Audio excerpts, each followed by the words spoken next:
found really interesting about the film was that the lines are really blurred between reality and fantasy, and you think you have a good read on the characters, but you actually don't. Can you talk about that aspect of the movie? Yes. Yes, we can talk about that aspect of the movie. I loved that about the film, the way it deals with fantasy and reality, and I've always been drawn to stories about that because I love the idea that people can live in their dreams and that perhaps that's as valid as living in reality. And in the film, our characters do move between what's real and what's fake, but without giving too much away. Right.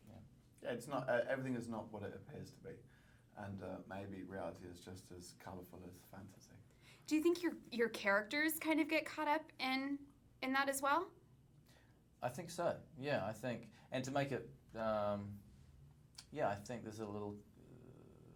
Both characters get sort of swept away in things. Because I know definitely the women do, but I mean, do you think that your characters as well kind of get caught up in what's real and what's not?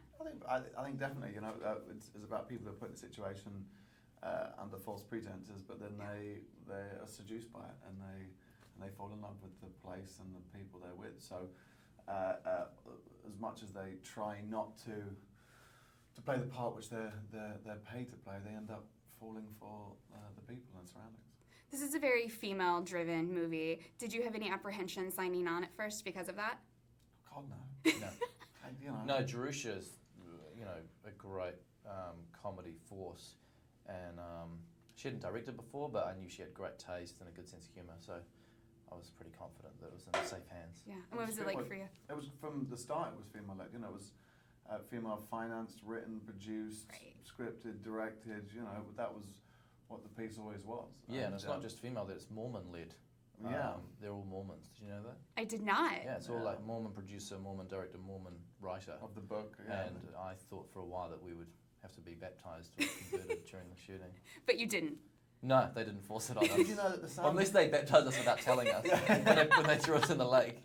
Did you know the sound department was Mormon and they didn't know? Yeah. Halfway through the shoot, they realised that they were all, like tracks like. I don't know. Now, you guys have a really funny part at the airport. Can you talk about that moment and what that was like shooting for you? We shot that in an airport which was open. So when you see the people in the background looking bemused at who are these fools in costume, that's all real punters on their way to holiday. That great scene of Carrie at the beginning, you can just see I love all that the shot. public going, what is that? Oh, they weren't actors? Oh God, no. That was proper cowboy filmmaking. Yeah, Stanford Airport, I think it's called, and that was the first day of filming. So it was pretty. I'd just flown from New Zealand, from LA, and I was kind of jet lagged, and we had to do the final. It's kind of the biggest scene in the movie, and we started with that scene. But I think it came out great. I really like this. And did you guys know each other previously? No one knew. Well, I didn't know anyone. I didn't know Kerry. I didn't know JJ. I didn't know Jennifer Coolidge. And we all just showed up at the airport. I'm like, okay, let's do this. Nice to meet you. Did you have to rehearse that at all, or? We didn't have time. We were in the airport. We rehearsed it in the airport in front of people. We rehearsed it like half an hour before we shot it. That fight sequence, we just said, well, let's just have a crap fight. Just fight. We'll just roll about on top of each other and see what it looks like. Now, can you guys kind of understand this obsession Carrie's character has with anything Jane Austen, or can you relate to like just being obsessed with anything like that at all?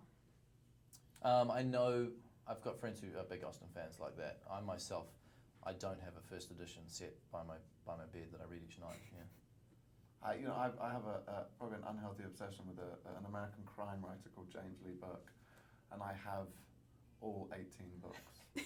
And I'm on book 17, and it's by the bed. It's a bit. What are you going to do when you're done? I'm going to open the New Orleans James Lee Burke land theme park. And Brett, really quickly, you won an Oscar for the music for The Muppets, and the sequel's coming up soon. You're going to be working on that as well. How are you going to top what you did with the first movie? I wish I knew. Yeah. You got any ideas? I don't know. I was hoping you were going to give me this awesome answer. I'm probably going to not do better than I did before. But we're having a really fun time making it, so pretty excited about it.